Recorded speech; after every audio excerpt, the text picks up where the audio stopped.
მოგესალმებით ჩვენ აგრძელებთ ჩვენ საუბარს იგი უდაბნოში გამოსთვის შემდეგ ამბობს მახარებელი რომ მაშინ დაუტევი გეშმაკონ მან და ანგელოზი მოვიდეს და მსახურებდეს მას ეს ანგელოზები მუდამ ემსახურებიან უფალს მუდამ უფლის გარშემო არიან. იგი ანგელოზებთან დასი რომ ყოფილიყო უფლის გარშემო, ეშმაკი ვერ მოვიდოდა. იგი საოცარი უფალმა, ასე ვთქვათ, თითქოს დააშორა თავისთავად ანგელოზები და მისცა საშუალება მასწავლს რომ მოსულიყო. ასე გამოიწვია მასტური ბრძოლაში. ჩვეულებრივ მასტური, ანუ ბოროტია ხოლმე აგრესიული სიკეთის მიმართ, მაგრამ ამ შემთხვევაში ჩვენ ხედავთ რომ რადგან უფალი მოვიდა ჩვენი ხსნისათვის რომ მან მოიწვია საბრძოლველად ფაკი და ასე გზა გაუხსნა მოსასვლელად მას და როდესაც დამარცხებული წავიდა აშორდა მაშინ ასე ვთქვათ ანგელოზები შემოიკრიბნენ უფლის გარშემო და მსახურებდნენ მას და ამიტომ ამიერიდან უკვე იწყება საზოგადოებრივი მსახურება უფლისა და მის შესახებ იონე მახარებელი ასე მოწმობს. ხვალისა დღე დგაკვალათ იოანე და მოწაფეთა მისთაგანი ორნი. და მიხედა იესოს, ვიდოდა რა იგი და თქვა, აჰა, ტარიგი ღვთისა. ანუ უდაბნოში გამოსთვის შემდეგ უფალი კვლავ ბრუნდება იორდანეზე, უნდა გაიაროს ეს ადგილები და შემდეგ დაბრუნდება გალილეაში. და როგორც კი გამოსთვის შემდეგ ის მოვა იორდანის ნაპირებთან, იანე ხედავს მას და კვლავ მოწმობს, რომ ეს არის ტარიგი ღვთისა, ამღებელი ცოდნა და სოფლისა. უკვე ერთხელ იყო მისი მოწმობა. ეს მეორე დამოწმება უკვე აღწევს თავის მიზანს. თუ პირველი დამოწმება, ასე როგორც ხმა ღალატების უდაბნოში დარჩა უპასუხოთ, აი მეორეს უკვე მოყვება მისი მოწაფეებისგან კითხვა და ესმა მისი ორთა მათ მოწაფეთა იტყოდა რა ამას და მისდევდეს იესოს. ანუ გაყვნენ იესოს და მოექცა იესო და იხილნა იგენი მე რა ისდევდეს მას და რქვა მათ რას ეძიებთ იგი მათ არა მარტო ისმინეს თავის მოძღვრის სიტყვა, იოანე ნათლისმცემლის სიტყვა, არამედ ეს სიტყვა საქმეთ აქციეს.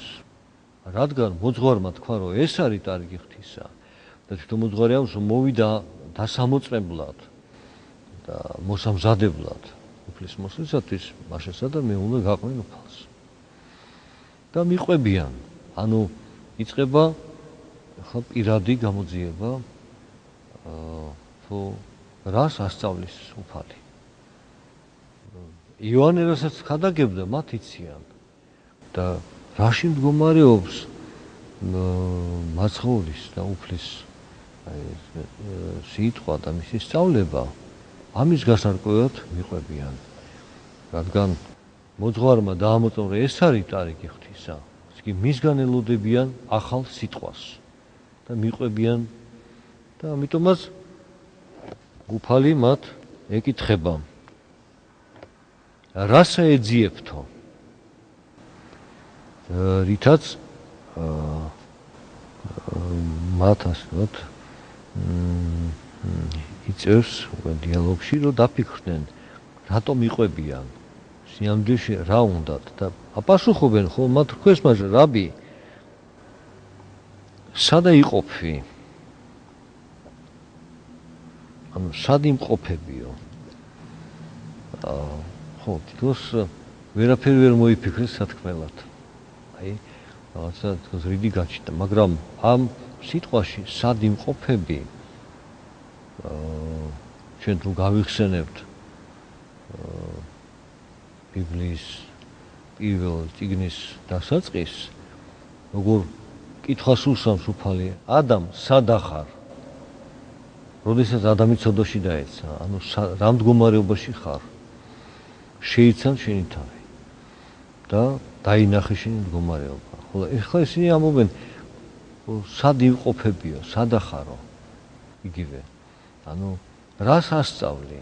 ჩვენ ეს გვინდა გავიქოთ. არა მარტო ადგილსამყოფელი, იმიტომ რომ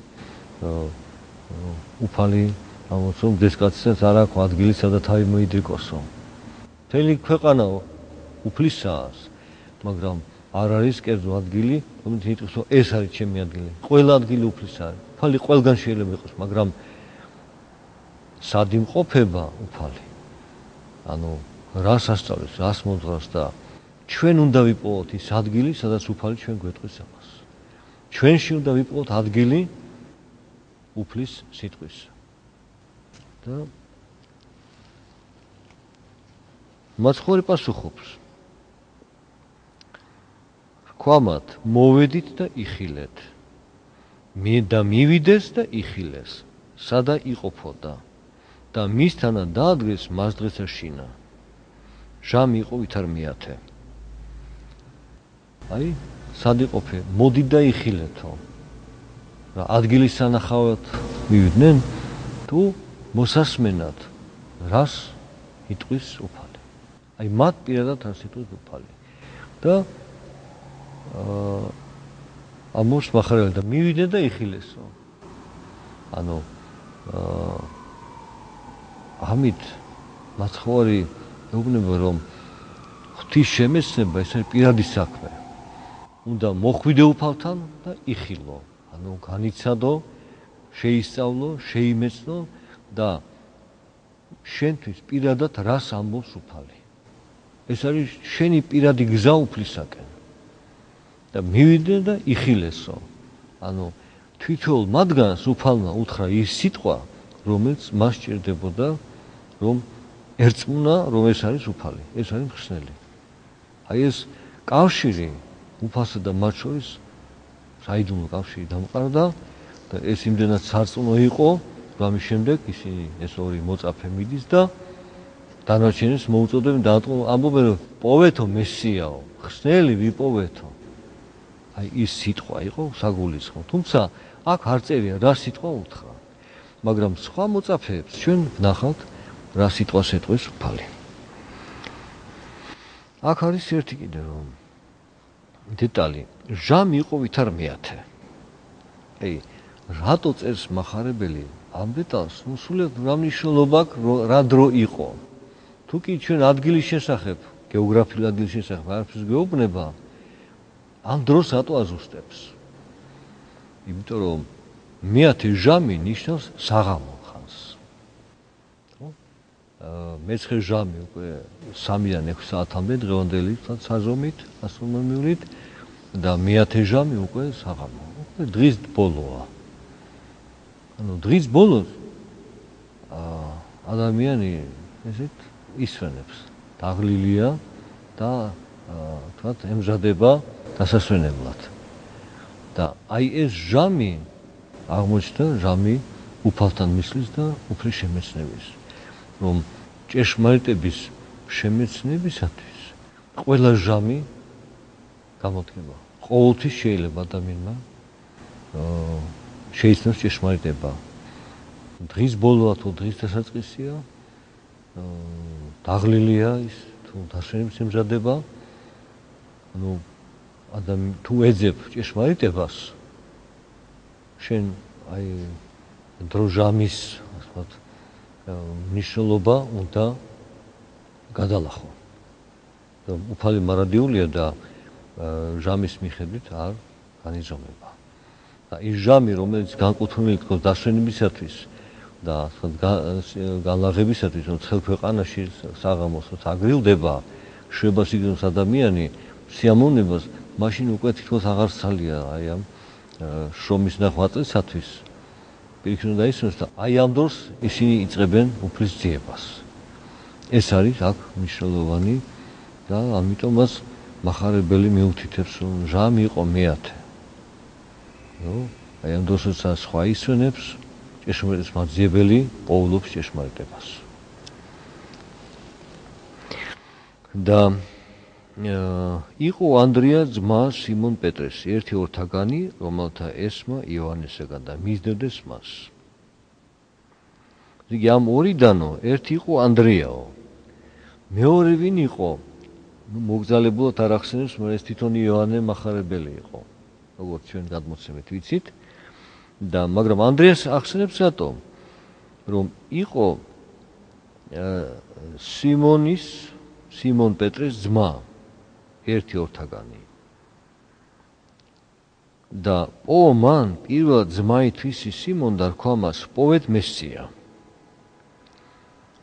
ანუ ამ საღამოს შემდეგ ანუ როგორც ჩანს ჟამი იყო მეათე და დარჩენ მასთან შეიძლება მთელი ღამეც გაატარეს საუბარში მაცხოვართან როგორც შემდგომში ვიხილავთ რომ ნიკოდიმოსიც ღამე მივიდა მაცხოვართან შესაკითხად რომ რა უნდა ქნას რომ ცხონდეს რა უნდა მოიმოქმედოს როგორ უნდა იცხოვროს რომ ცხონდეს და აი მის შემდეგ ანდრია მოდის და ეუბნება თავის ძმას რომ ვიპოვეთ მესია ვიპოვეთ მხსნელი და საოცარია რომ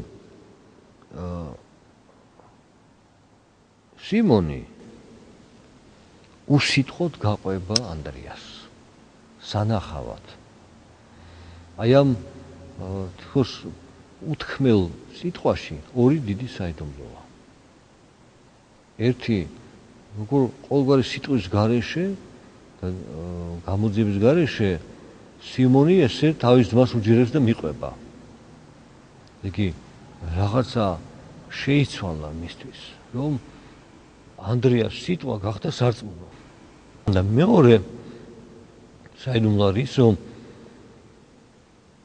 თუ კი მოწაფეებს უთხრა მაცხოვარმა რომ მოდით და იხილეთ სიმონი ხდება რომ უნდა მივიდეს და იხილოს მას ამის თქმა აღჭირდება რა მოხდა თუ გავიხსენებ ჩვენ მოსე წინასწარმეტყველის ასვლა სინას მთაზე როცა მან პირისპირ იხლა უფალი როდესაც დაბრუნდა ბანაკში მის სახეს ვერ უყურებდნენ ისე ბრწყინავდა ანათებდა მის სახე რომ ვერ უყურებდნენ მას და მოსემ თავსაბურავი დაიფარა სახე და ესე ელაპარაკებოდა ხალხს მთელი საღამო ღამე ანდრიამ და იოანემ გაატარეს უფალთან როგორ განათებული იქნებოდა მათი სახე ამის შემდეგ რომ სიმონს აღარ დასჭირდა რაიმე მტკიცებულება რომ მათ მესია იპოვეს მაგრამ ეს მათ იპოვეს და ეს დარწმუნდა რომ იპოვეს მაგრამ სიმონმაც მოინდომა რომ მასაც ეპოვა უფალი მესია იგი უფლის პოვნა მესიის პოვნა მისლა ეს არის პირადი ღვაწლი პირადი საქმე ყველასათვის პიროვნულად უნდა მერტი განცხადდეს რადგან თითოეული ადამიანი განსხვავებული პიროვნებაა და თავის ხასიათის და მიხედვით ყველას აქვს თავისი გზა უფლისაკენ უფალი ერთია და მოდის სიმეონი ამან მოიყვანა იესოსა მიხედა მას იესო და რქვა შენ ხარ სიმონ ძე იონაისი შენ გეწოდოს კეფა რომელ ითარგმანების კლდე უფალი არაფერს ეკითხება სიმონს არც სიმონი არაფერს არ ამბობს მაგრამ მოულოდნელად იტყვის უფალი შენ ხარ სიმონი ძე იონასი შენ გეწოდება კეფა რაც ნიშნავს კლდეს მეტი არაფერი და სიმონიც ამაზე არაფერს არ პასუხობს ეს საკმარისი არის სიმონისათვის რა საიდუმლოა ამ სიტყვაში უფალი მას ეუბნება აწყოს, წარსულს და მომავალს. შენ ხარ სიმონ, ძე იონასი, ანუ შენი წინაპარი და შენი მომავალი და გეწოდება შენ კეფა, ანუ კლდე. შენ გახდები პეტრე. უფალმა თავის ყოვლის ცოდნეობა და გულთმეცნიერება გამოუცხადა სიმონს. სიმონს მეტი არგუმენტი არ ჭირდება. მან ირწმუნა. აი ეს არის ერთ-ერთი მაგალითი იმ საიდუმლო სიტყვისა, რომელსაც უფალი ეუბნება. და ალბათ ანდრიას და იოანესაც თავის სიტყვა უთხრა, უბრალოდ ამ სიტყვის შესახებ ჩვენ მახარებელი არაფერს გვაუწყებს, იმიტომ თვითონ იყო და ეს სიტყვა მის მიმართ იყო ნათქვამი და ამიტომ რომ თავის ასეთ წარმოჩენა არ მოხდეს, ალბათ მან მოგზალებულად დაფარა და საიდუმლო დატოვა ის სიტყვა. მაგრამ სიმონ პეტრის მიმართებაში გამოაცხადა. ასევე ჩვენ ხედავთ შემდგომში. ხვალისაგან უნდა იესოსი განსვლად გალილეა და პოვა ფილიპე და რქვა მას იესო, მომდევდი მე. ხოლო იყო ფილიპე ბეთსაიდაით, ქალაქისგან ანდრიასა და პეტრესა. იგი ჩვენ არაფერი არ ვიცით ამ ფილიპეს შესახებ, გარდა იმისა, რომ ანდრიას და სიმონ პეტრეს ქალაქიდან ბეთსაიდიდან იყო. რადგან ერთი ქალაქიდან იყვნენ მოსული იოან ნათლისმცემლთან იორდანეზე, ისინი ერთმანეთს იცნობდნენ. და ცხადია რომ თუ კი ანდრიამ ძმას უთხრა, უახლოეს თავის წრეშიც ალბათ ეს სიტყვა ითქმებოდა. თუმცა მახარებელი ამას შესახებ არაფერს ამბობს. გარდა იმისა, რომ მიანიშნებს, რომ ანდრიას და სიმონის ქალაქიდან იყო ბეთსაიდიდან. ამით იმ კავშირზე და გარკვეულწნობის მიღებაზე მოწმობს მახარებელი. და მაგრამ უფალი მას ეუბნება, რომ ფილიპეს მომდევდი მე. არც სახელს ეუბნება, არც როგორც სიმონს ყოვლისოდნეობას უცხადებს, მაგრამ აქაც ყოვლისოდნეობა ცხადდება უფლისა. უფალი ხედავს როგორ ორჭოფობს თავის თავში ფილიპე. კი, ესენი კი მოწმობენ, მაგრამ არ არის, მე რა ვქნა, როგორ მოვიქცე. აი ფილიპეში არის გარკვეული მერყეობა.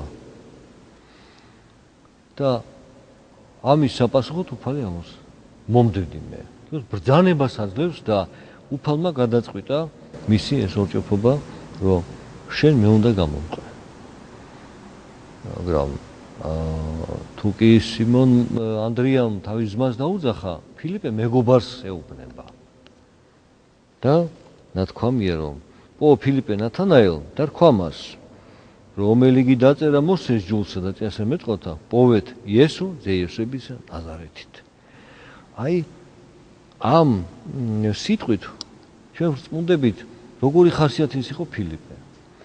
თუ ანდრიამ მოკლედ უთხრა სიმონს, პოვეთ მესია, ფილიპეს მთელი არგუმენტაცია ჭირდება, რაც მოწმობს მის შინაგან მერყეობაზე, რომ თვითონ არ არის მომდარწმუნებული და საფუძველს ეძებს და მოიყვანა რა საფუძველი, რომელი კი დაწერა მოსეს ჯულსა და წინასწარ მეტყველთა, პოვეთ, ანუ მესია. მაგრამ ეს არ იკმანა და უმატებს იესო ძე იოსებისი ნაზარეთით. თითქოს სულ ცოდნას უცხადებს, სახელს უწოდებს, ძე იოსებისი, გონია რომ იოსების ძე არის, ადგილს ნაზარეთიდან, თუმცა ბეთლემში იშვა და გონია რომ ის გარეგნულად მან იცის და ეს არ ცოდნა სინამდვილეში. არასწორი ცოდნა არის. და ნათანაელი, რომელმაც კარგად იცის წერილი, მან იცის რომ ნაზარეთიდან არ უნდა მოსულიყო უფალი, მესია. და მთელ ამ არგუმენტაციას ფილიპეს დაამსვენს და იტყვის, რომ ნაზარეთიდან რაიმე კეთილი შეიძლება იყოს? არა. აი აქედან ჩვენ ხედავთ ფილიპეს ხასიათს და რატომ მოკლედ უთხრა უფალმა, მე გამომყევი. არ არის საჭირო ეს ზედმეტი ლაპარაკი და ეს ორჭოფობა. და ესე იგი გადაუმოწმებელი არგუმენტები. ხო, რასაც შეეძლოთ მერყევი ადამიანი თავის გასამტკიცებლად ამბობენ ხოლმე. და აქ განიარაღებული ფილიპე რა შეუბნება? რქომას ფილიპე მოვეთ და იხილე.